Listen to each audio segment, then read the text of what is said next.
So welcome everybody, welcome to the latest Cyber Raiders event. We've got Tony with us, who's our lead SOC engineer. Tony works on the Security Operations Centre side of the business. Lee is one of the penetration testers we have here at DigitalXRAID. And we are also very, very happy to have Richard Todd joining us. Hi, Richard, from Lambert Smith Hampton. Richard's the Information Security and Compliance Manager at LSH, where he's held various roles since 2007.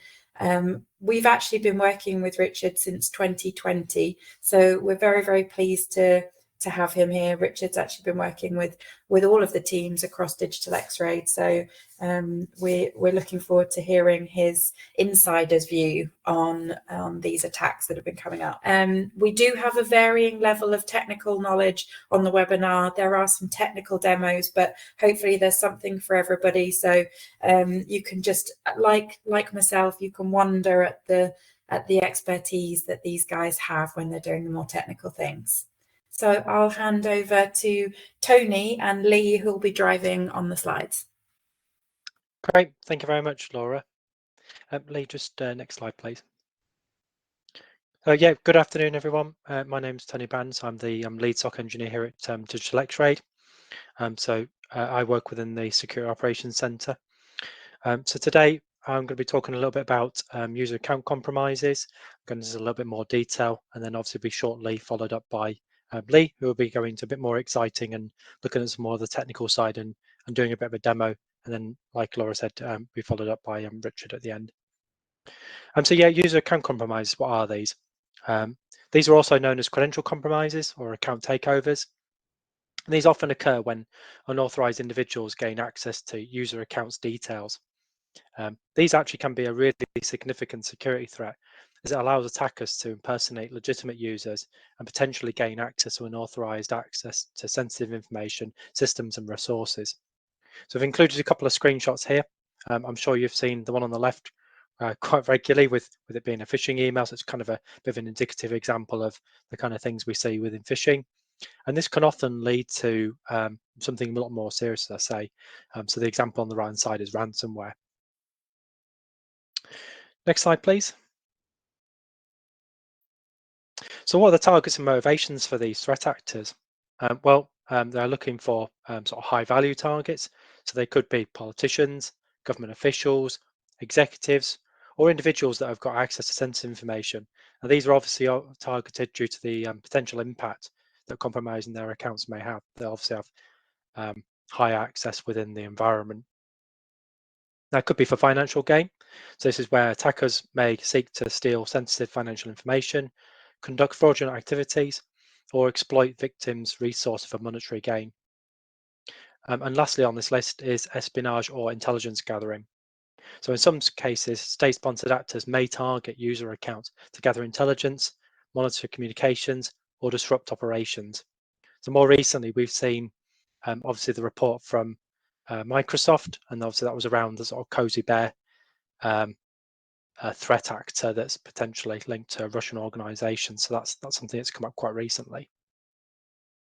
Next slide, please, Lee. Thank you. So what are the methods of compromise? There could be brute force attacks. This is where hackers will attempt to gain access by systematically trying various combinations of username and passwords until they find the correct one. This will typically include what's known as a dictionary attack or a rainbow attack. This is where attackers will just try common words and phrases until they manage to get into their environment. There's also credential stuffing, which is where attackers will use previously stolen username and passwords from one system and try and gain access into other accounts where users have reused the same login information. So a good example here is around the breach that was quite well known around MyFitnessPal. And this is purely because a lot of people use their work email addresses typically, unfortunately, with these kind of systems. And unfortunately, because these people use those same credentials across multiple different systems and with their corporate email addresses, when a breach like this occurs, they've obviously got these and they'll just try them elsewhere. And there's also social engineering, which is where manipulative tactics are employed to convince users to willingly hand over their credentials, either kind of coerce them to do so. And this can be things like phishing attacks and things like that, which we'll cover again really shortly. Next slide, please, Lee. So what can we do for detection and prevention? Well, there's multi-factor authentication. So implementing MFA adds an extra layer of security, and this requires users to provide additional authentication factors. So it could be a temporary code sent to their phone, using an app, something similar, before gaining access. It just gives you that extra layer of security above and beyond password. It's worth knowing that even with good practices like MFA being in place, that it's still very important for users to be vigilant. And sometimes an attacker will try to gain access with compromised details and keep prompting for MFA in the hope that user will just get bored and just click to allow access. This is often known as MFA. There's user education and awareness. So this is where obviously doing training to help users and give them the skills to try and recognize phishing attacks and other social engineering tactics to greatly reduce the likelihood of successful compromises. Users are often seen as the sort of weakest link when it comes to organizations and looking at security, but with the sort of right skills, then users can be a really key part of your first line of your defense within organizations. There's strong password policies, so making sure to enforce complex password requirements and discouraging password reuse, which can help mitigate the risk of credential compromise. And monitoring anomaly detection. So this is using security tools and solutions that monitor user activities and detect suspicious behavior that can help identify potential compromises.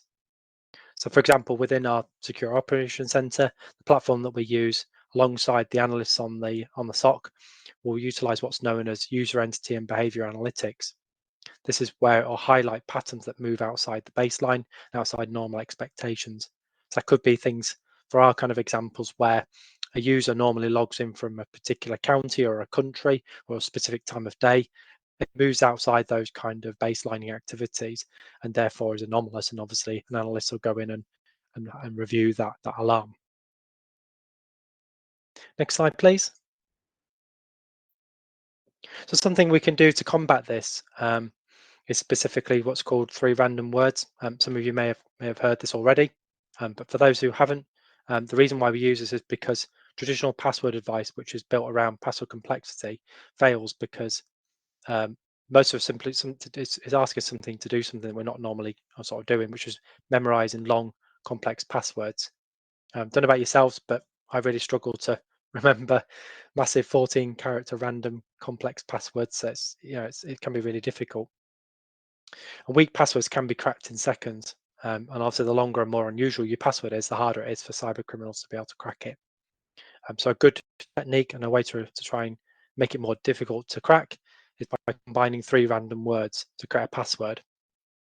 So for this example, we've got Apple Nemo Biro, or you can use a password manager, something I use here, which can create strong passwords for you, remember them, and also some of these will rotate those passwords. So they'll change them on a regular basis for you as well. Now, this password strategy is endorsed and encouraged by the National Cybersecurity Centre as well, so it's something that we do promote heavily. Next slide, please, Lee. Thank you. So what are the methods of compromise that when we're talking about this? Well, the first one, really obviously, is going to be phishing. This is where attackers will use deceptive emails or messages that appear legitimate and try and trick users into revealing their credentials. So examples I'm sure you've all seen at least once is things like sort of the payment for invoices, the DocuSign emails, Dropbox, and logins for Microsoft Office 365 are typical ones that we see for those. There's also phishing, which is also known as voice phishing. So this is where someone will call and try and convince a person to hand over their personal details. And to give a sort of more recent high-profile example of phishing, this is actually around MGM Resorts International. Don't know if anybody's heard of this, but they're a large gambling and leisure resort. Now, although the main headlines that were on the news regarding this were very much around the ransomware, which obviously did happen, the actual initial attack was the threat act was pretending to be an employee, called their IT service desk, and gained access to their system through phishing. And this really highlights the importance of everyone being part of the cybersecurity defense. The last one on here, one of the things we're going to go into a bit more detail shortly, is around phishing. I really hate that name. I don't know why we've come up with that in IT, but there we go. This is also known as QR-based phishing, which involves tricking someone into scanning a QR code using a mobile phone, and then the QR code will then take the user to a fraudulent website, similar to how you did with URLs in phishing emails. Now that might download malware or revealing the login credentials and potentially capturing their MFA token. This is a new trend that we're seeing in the last sort of 6 months or so. Everyone's seeing it quite a lot in the industry. It's often used in place of traditional URLs and emails. Now, the idea is that they'll bypass traditional or even more sort of common sort of security solutions, and users are used to seeing QR codes an everyday part of life, so they just automatically select them. Next slide, please, Lee. So following on from our explanation on QR-based phishing, you can see an example here that we've put together to try and outline how attackers will connect to the legitimate site and use these details to capture all their credentials during the phishing that's being conducted there. So as I say, this is something we've seen threat actors doing more frequently at the moment. And what we kind of typically see is that the threat actor will send one email, which will try and direct a user to a fake page, often Office 365, because obviously we're like a company login page, and they'll be trying to get the user to enter their credentials. The user will then typically receive a second email, quite similar to the first one, but this time we'll be asking them to confirm their MFA. Now, what the attacker's trying to do at this point is capture the user's MFA authentication token. So the best way to think about it is like when you go to a festival. So when you turn up at a festival, you'll be asked for your ticket. You'll pull out your mobile phone typically. You'll show your details on the mobile phone. Once they've verified that, they'll then give you a wristband, which is then used in place of that ticket for a later point. So you don't, every time you're being asked whether you're allowed to be at the venue, you're not having to pull out your mobile phone, try and find your email and everything else that goes along with that. You just show your wristband, and that's similar to how the MFA token, authentication token, works. Now, once a threat actor has these, they can reuse that token until it expires, and that's the big danger with these. Now, often as a default, they're set to expire after 30 days, which is quite a long time. So what we're actually seeing is threat actors will then typically sit in the user's mailbox and start conducting reconnaissance. And they'll spend a good bit of time doing that and gaining information that they can try and inject themselves into an email conversation and make that look more convincing. So doing things like finding out what the invoice template looks like for the organization, what the signatures look like, what kind of language they're using in emails, and what they're trying to do is make that as convincing as possible. So when they do get into a conversation and put rules in place to block emails and things like that coming back as email rules, it's then got a very high likelihood of being successful because it's from an email address they're expecting. It looks exactly what they'd expect, and unfortunately they are being very successful, this kind of approach. And this will typically be around about 2 weeks, we usually say, when they're doing this kind of reconnaissance. So they're taking the time to make sure it's right. Now, our recommendation is to make sure to reduce the token session timeout to as little as possible. This is obviously very much individual to the company, as you need to make sure you're obviously balancing functionality against security. So it is very much a balancing act. Now, we generally recommend that you set the session token timeout to kind of a maximum of a week, but where you can get it down as low as possible to, at best at 24 hours if possible. Next slide, please, Lee. Thank you. So what we've done here, we've just provided a couple of examples. So this just kind of shows you how we as in the SOC see these kind of alarms that are coming through the platform. Obviously, we integrate with a number of different systems. So not only will we see the kind of alarm coming through, which is highlighting specific kinds of threats, but we'll also have the kind of event data that's around that alarm, so we can then look at what happened before the alarm came in, what happened after it, was there an email rule that was then created, what's the kind of chain of events that we're seeing that's as part of this. And that all sort of forms part of that narrative, that investigation that we're doing to try and best understand exactly what's happened. So you can see here from these couple of examples, the one on the left is where we've got a potential suspicious URL that's been clicked from an email. So you can see that's been successfully clicked. So we're not only just getting the alarm coming through saying, do you know what, there's a suspicious email that's come through. Don't know what's happened with it. We're actually getting the kind of enrichment for that. So it's actually physically saying, you know, actually this is a suspicious URL. Looks like the user's actually clicked on it. So it's giving us really good and rich information that we can act upon. And the one on the right hand side is indicating and showing you where we've kind of got spear phishing, a potential spear phishing in an email that's come in. And obviously we're investigating that as part of that. So we get the idea about where it's coming in, where it's going to, and we can look at the IP addresses online and see and use all our different tools to be able to identify whether that is suspicious or it's just a false positive that's coming in. And next slide, please. Just over to you then, please, Lee. Thank you very much. There. Just to introduce myself, I'm Lee. I've been working as a penetration tester for a few years. Recently joined DigitalXRAID last year. The demo that I've kind of prepared for everybody, I'm going to try and not go too technical, is what happens post-compromise. So once somebody has phished these credentials on a Microsoft domain or Active Directory domain, they could log in through an Azure portal, but a lot of the time with working from home, people are going to be VPNing into their internal network. So you're going to get an attacker machine inside an Active Directory environment. So looking at that, it's kind of what can an attacker do whilst they're in there, in terms of persistence, in terms of getting as much information as possible. So we'll kind of look into that on a mid-level. So I'll just share my screen now. Okay, and I'm hoping everybody can see the screen. So what I've done is I've got these credentials. Our kind of unfortunate employee today is a gentleman called Silas Holland. And I've got his password as an easy password of password 2024, which you see more often than not. So where to kind of begin? If an attacker can kind of VPN into the network, they're going to want as much information as possible. So we'll run a couple commands to try and get that information.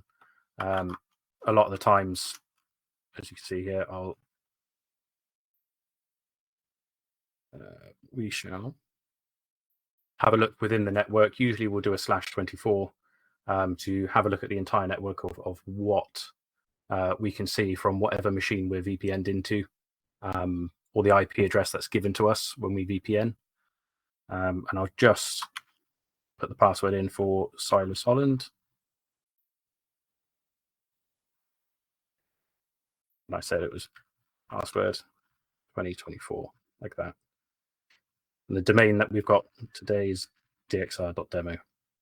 And what this will do is it will identify kind of computers on that domain and help me get really a high value target, which here will have a domain controller, well, what looks like a domain controller.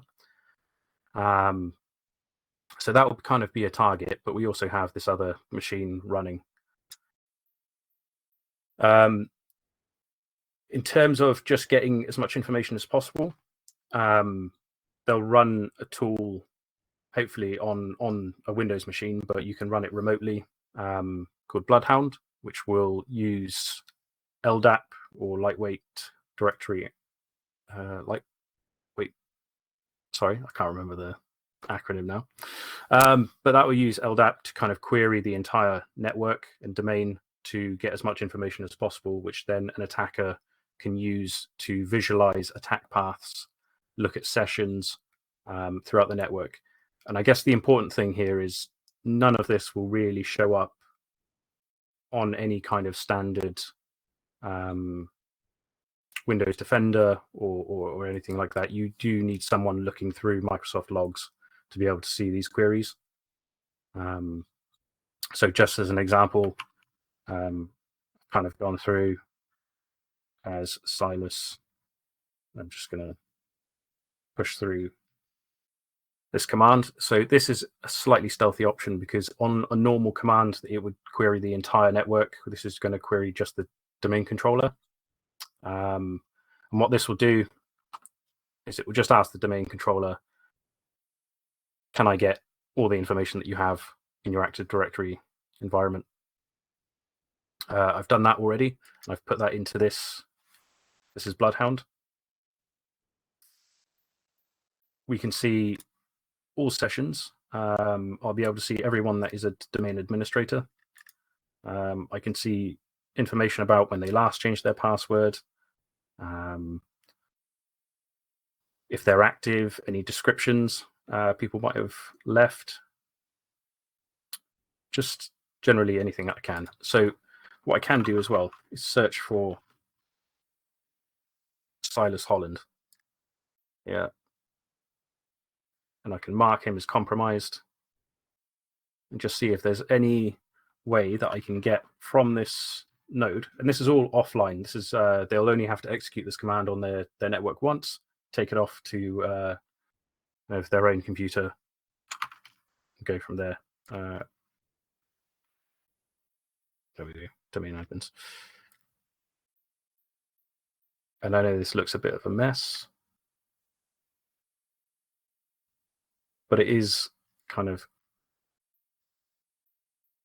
this easy in that generally not every user will have a direct path to domain admins, but what it will do is identify a path for a user, whether that's finding a session that an admin might be on a certain computer, or like this, a direct path with various rights to get into different groups on the network, which can then write to a domain administrator group. It's kind of, and that's something as well that just helps somebody out. If I go back here, I have done as well. Oh, sorry, I'll just for context. So what they can do as well, once they've identified kind of those computers on the network, we can look for shares.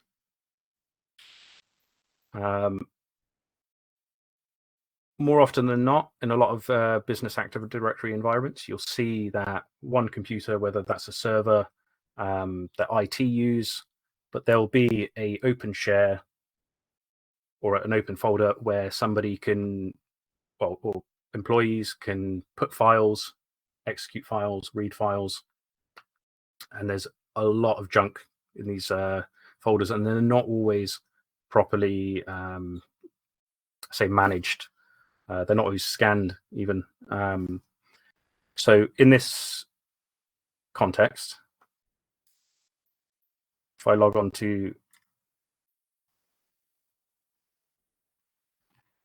this Windows computer that's on the domain, I was just showing here, antivirus is all on. So anything that happens, this Windows Defender would normally pick anything up, you would think. But I've put in a share, and just this share here is what we saw here. We have read and write privileges as this user to an open share on the network. And within tools, what I've done is I've just put a batch script, which we try to have a look at. Just is nothing. You can't read it. I've obfuscated it. And then this application here, which is a payload, which in a real life scenario, that would open up a secure channel to a proxy server and then to a command and control center. And what this batch script does essentially is it checks a registry and the user permissions, and it will copy that executable into their temporary application data and then execute that every time they log on. If the user who's logged in and ran that batch script has administrative privileges over any computer. It will add that to that computer, and then any user that logs on will spawn a secure channel to this command and control server. So what I'll do is I'll just click that, which I could execute remotely with his credentials. And if I have a look, yeah, I've got no sessions, but hopefully that should now. Okay, still got no sessions. Go back to that.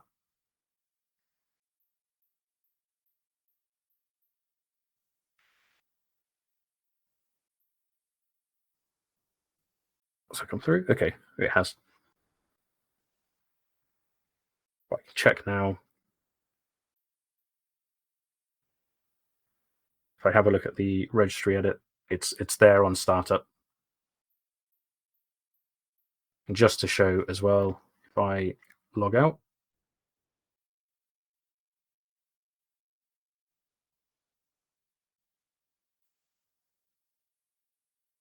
and actually, if we, I don't mean to bounce around here. We'll get back to that. Another attack that you can use is something called Kerberoasting. Now, Kerberoasting is picked up by SOCs quite a lot, and it's not something attackers would generally run on a network, but you won't see it on any, well, unless you're going through Windows logs, the thousands and thousands of logs and requests that happen on a normal day-to-day, you won't spot it.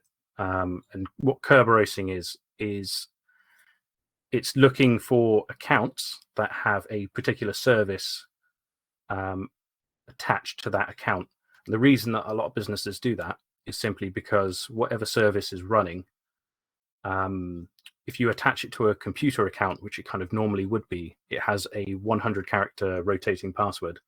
And that can sometimes mess with the configuration of whatever service you're running. So be it SQL, databases, or anything like that.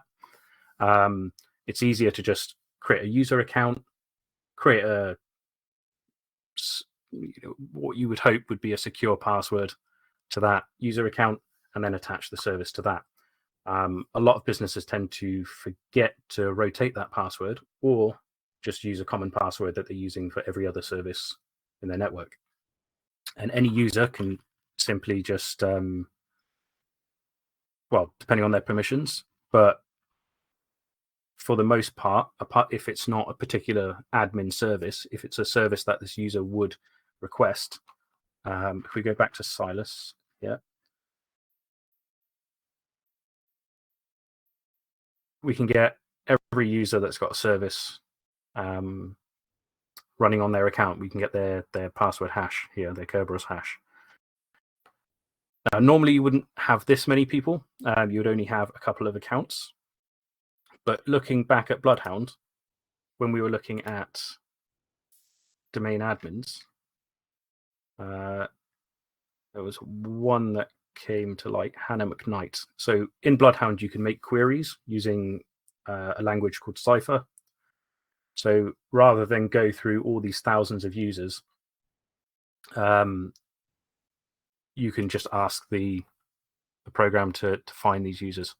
So if I look for Kerberoastable users, Kerberoastable members, of high value groups, we've got Hannah McKnight. So that means that her hash should have showed up when we did a Kerberoast attack. If I go here.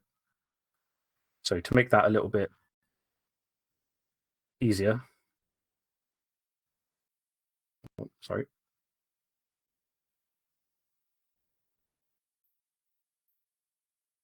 So we've got it there. It's just saved it to a file, which that is her hash now. So we can go ahead and crack that offline, which I've done previously with a simple word list. And it can take seconds, depending on the word list. We would usually put it into a high-spec machine. We've got I hate passwords come up. So this person is part of a domain admin group, and that's almost game over for the domain. From there, if we wanted to just do a smash and grab, we could just do a secret dump onto the domain controller, which would just give us everything. So if I was to just run that, this is every single user in the domain and their password, well, their password hash. And for a lot of services, I don't even need their password. I just need the hash to authenticate.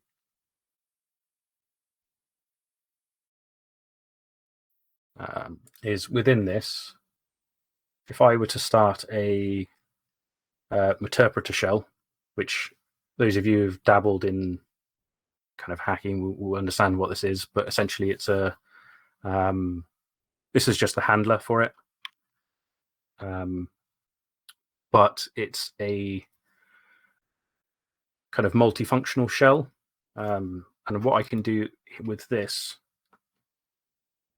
so if I use, so essentially now I've connected to that Windows machine with those just common credentials. I've got him to come back to my proxy server out on the internet.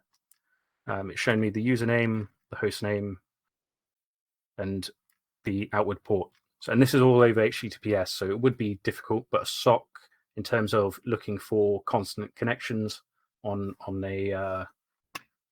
HTTPS would pick it up, but the domain controller, any Windows Defender, still does not pick this up. So now that I've got that, I don't want to go straight into a shell. That would kind of probably kick off some sort of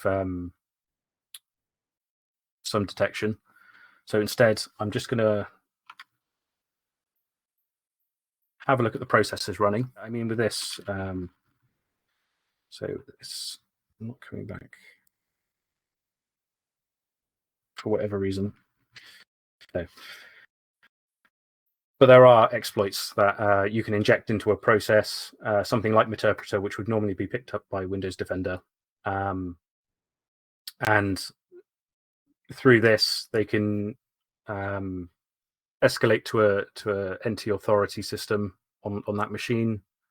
But the important thing is a lot of threat actors won't go after your domain controller.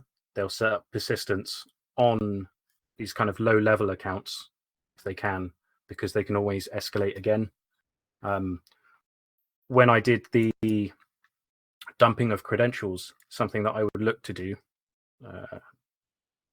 just scroll up to the top, past these users, is your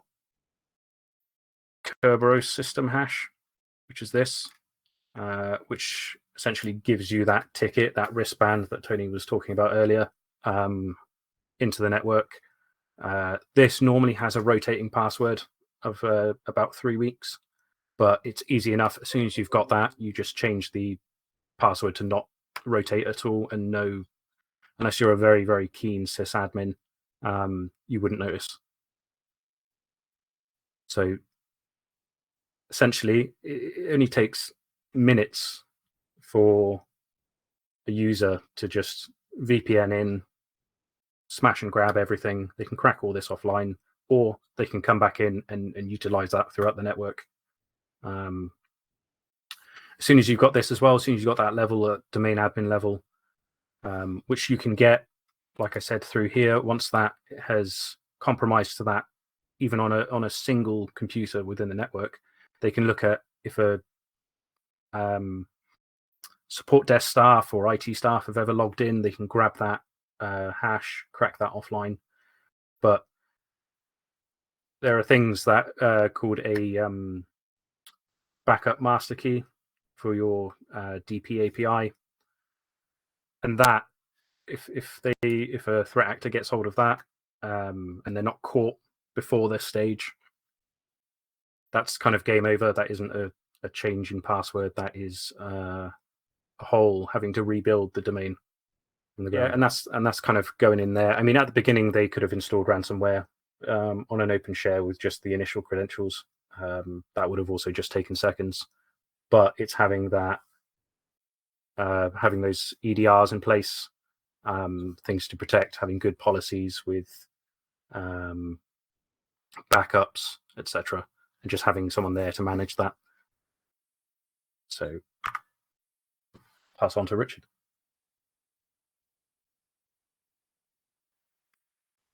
Afternoon. Hopefully everyone can hear me. Next slide, please. Next slide, please.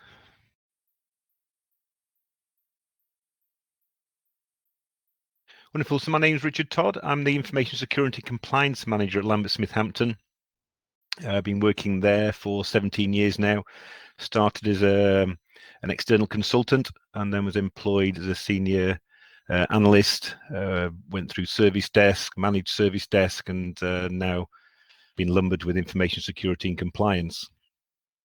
Just a quick one on the last demo. I attend many of these, and you watch and you think, oh, that's marvelous. You know, they're on the network, so you know they've got access to everything, but they'll never get into my network. You know, VPN's got MFA on it, etc., etc. I sat with a penetration tester a couple of years ago, and from a standing start, not on our network, using social media, managed to gain domain admin access to our network.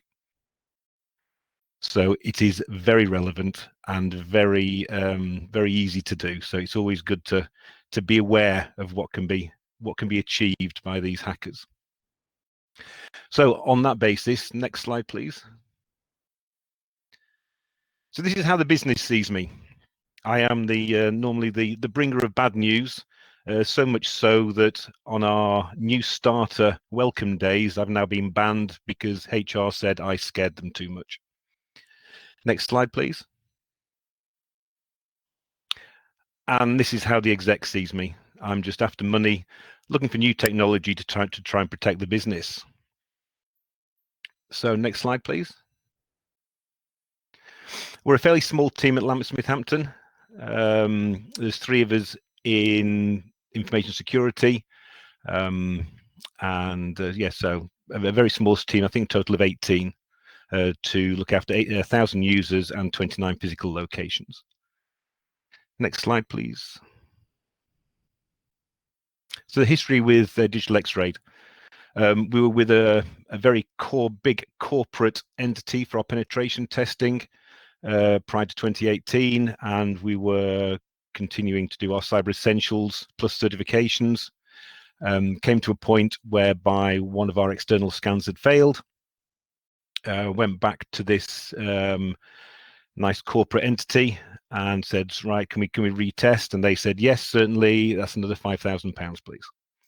So having phoned around, we came across DigitalXRAID, who helped us instantly to come across for the Cyber Essentials certifications with their pass first time.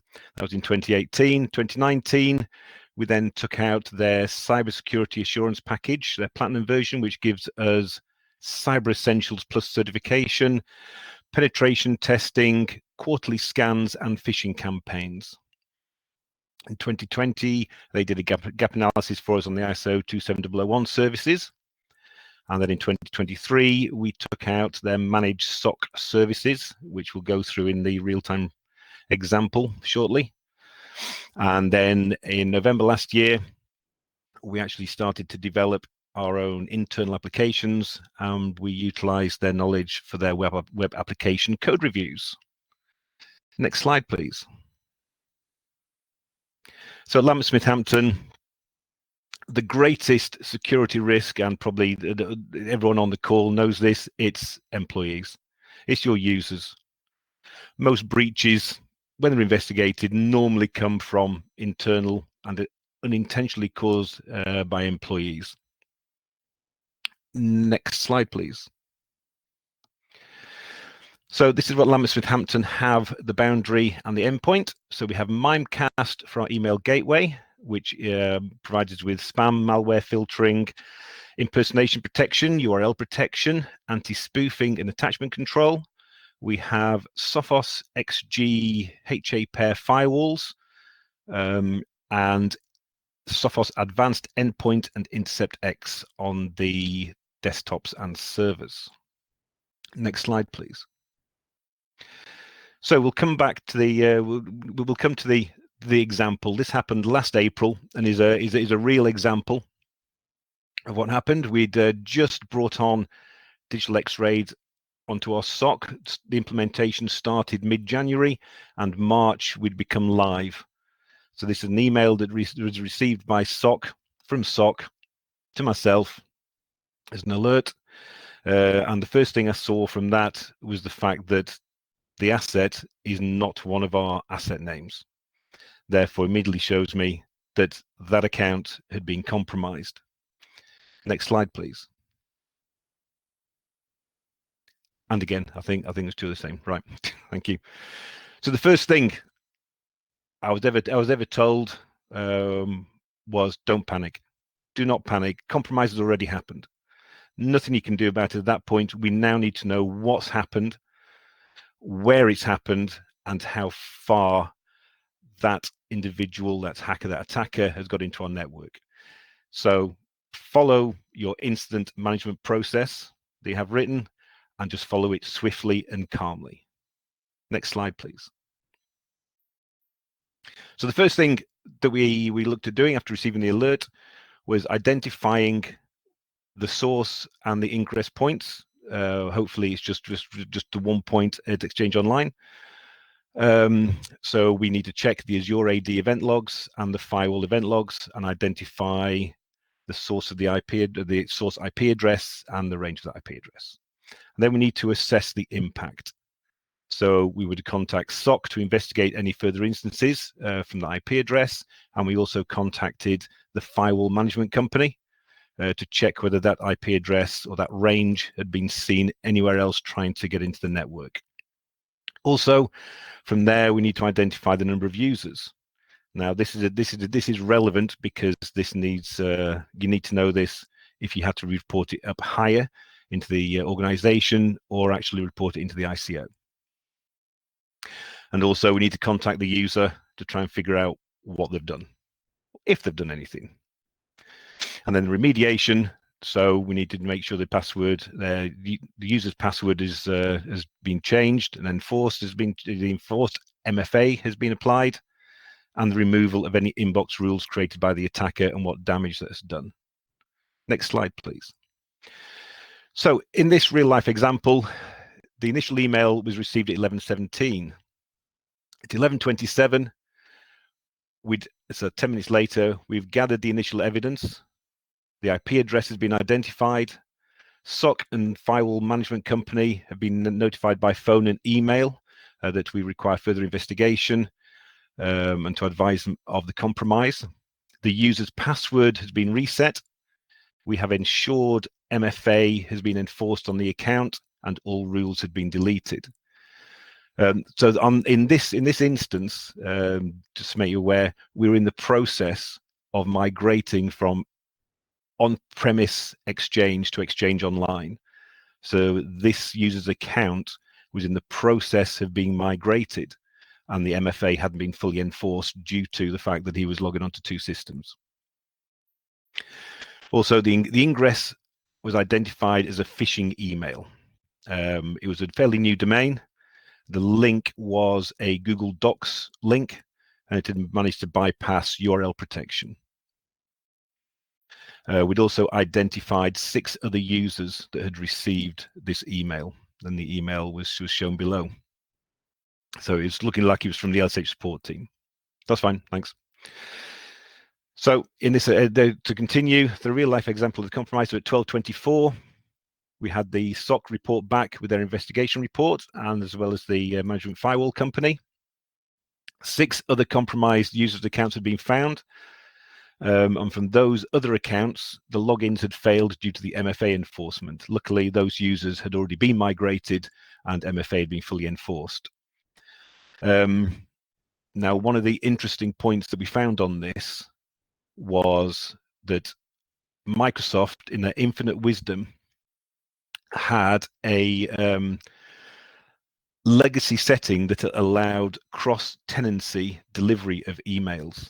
So if you have Microsoft Exchange Online, it enables two tenancies to email each other directly. Basically, it's cutting the cost of delivery, which meant that this actually had bypassed our Mimecast security, our Mimecast protections. To alleviate that, we did have to put in a rule to ensure that Exchange Online only accepts email from the Mimecast gateway. It's one thing to check on you if you are using Exchange Online. So we put a block in place at the Azure environment and a block in place for the IP address at the firewall. The inbox rule requested for all users, so we ran a report on Exchange Online and internal to see whether any other mailbox rules had been created for any other users. None were identified. And the incident report was then created and reported up to the LSH board. Next slide, please. So previously, before bringing on SOC, I would be normally facing around about 4,000 to 5,000 emails a day for relevant alerts generated.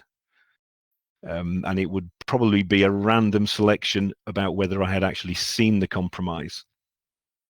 So in this instance with SOC, 11:17 was the initial alert.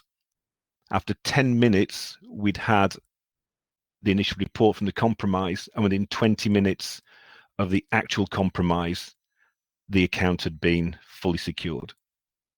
Next slide, please. So protecting your business, I suppose my advice, ensure you've got all the correct policies, procedures and controls that are in place, and make sure those policies, procedures and controls are communicated across the business, made available to all users. We use a training platform to ensure that users are made aware of the training and have to accept policy on an annual basis. End user training and awareness, that's ongoing.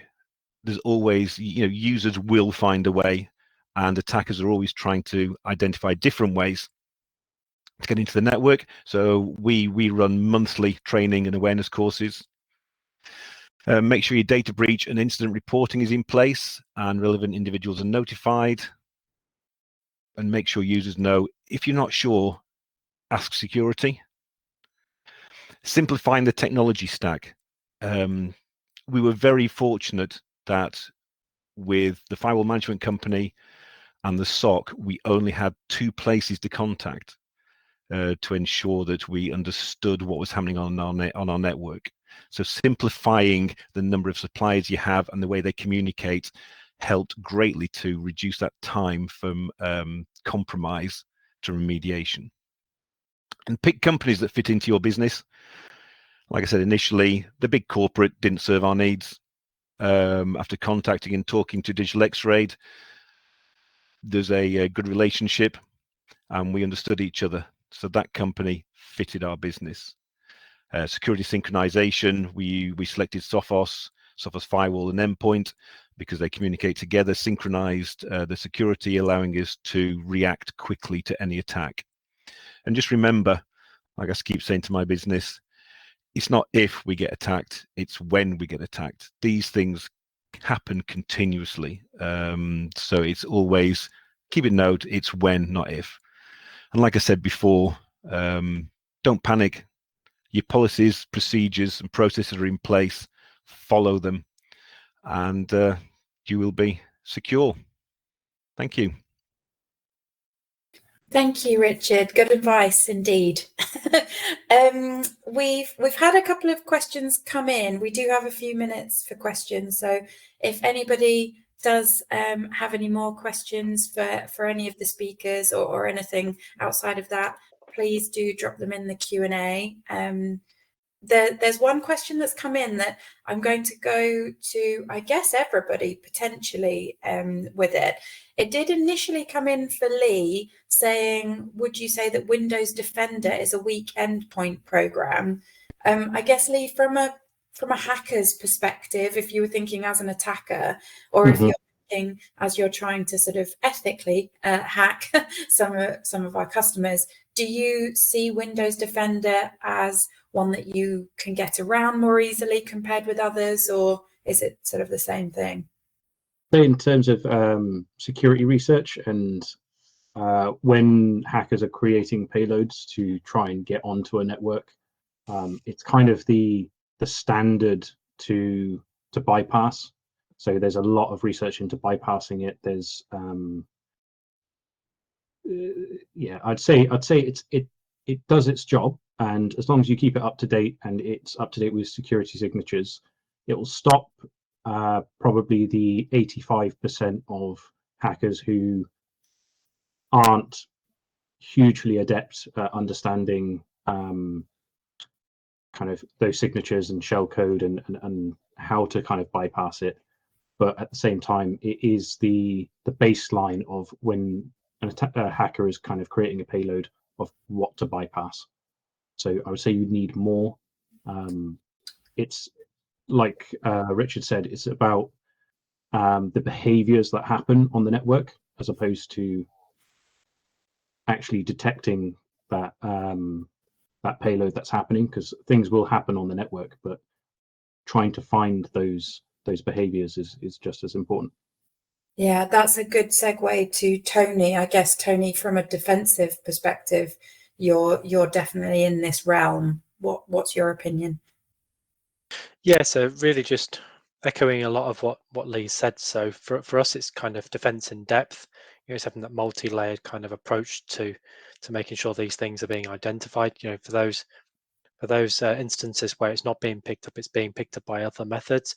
And I think that's the importance when we're looking at, certainly when I'm looking at designing and onboarding our customers, we're looking at what kind of infrastructure they use and what kind of systems they have in place. And we look at how we can tie the information together from all those different sources to give us a really full picture. I often talk about looking at it like a conversation. So you see in the beginning, the middle, and the end. You want to be able to see what it starts with, what it's actually trying to do, and what it's actually getting to, and making sure that we can see all those different points. Therefore, we're able to identify and report on those when we're looking at it from the SOC. Great. Richard, do you have anything to add to that? Not really. I mean, it is something that's very relevant. I mean, for myself this year, although we do use software endpoint protection, I am being pushed by the business for obviously cost savings. And as we have Microsoft E3 licenses, which comes with the Defender license, I am being, this will be a conversation I will be having with DigitalXRAID very shortly on the the relevant protection that Defender can give us compared with Sophos, because it could be quite a large cost saving. So it is a very relevant question and conversation. Yeah. Well, in Tony we trust. That's all I can say about that. That's my advice. Thank you, Laura. One more thing is Defender as it comes on endpoints normally, but if you do have a Microsoft license and you pay for Defender through Microsoft, that is actually a different product to the standard Defender that's built into Windows, and that does have merit. That is more up to date on signatures, does have better endpoint protection. It comes in two different flavors, that as well, doesn't it, Lee? There's kind of the same sort of setup that you see from Azure anyway. So you have the kind of P1, P2 kind of tiers. So it's depending on what licensing you have within Microsoft. Obviously, the more entry level sort of Defender you get out of those two options does give you quite a comprehensive sort of setup. But then obviously your more robust version has a lot more of the kind of things that you'd expect from kind of your E5 licenses. Great.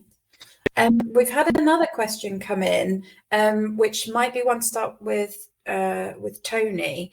What cyber response handling framework is recommended, e.g. NIST? I know obviously we use NIST, Tony, when we're doing things like the tabletop exercises and the maturity assessments. I know you've been involved in some of the tabletops. Would you say NIST is a good one? Yeah, I think it's dependent on the organisation whether you use SANS or NIST.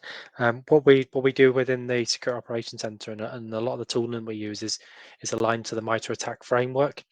So when we're looking at looking at alarms that are coming in, we're lining them up with that MITRE ATT&CK framework to try and understand what kind of phases they are, and obviously using the cyber kill chain approach as well. Thank you. I know we're a few minutes over now, so I'll wrap up there. If anybody else has put a question in that we didn't get to, I'll get someone to come back to you directly on it. I can see who's put the questions in, so we can come back to you. Thank you very much to Tony, Lee and Richard for all of the expertise you've shared. And yeah, thank you everybody for attending and spending your lunch hour with us. We'll see you all soon. Bye-bye. Bye. Thank you.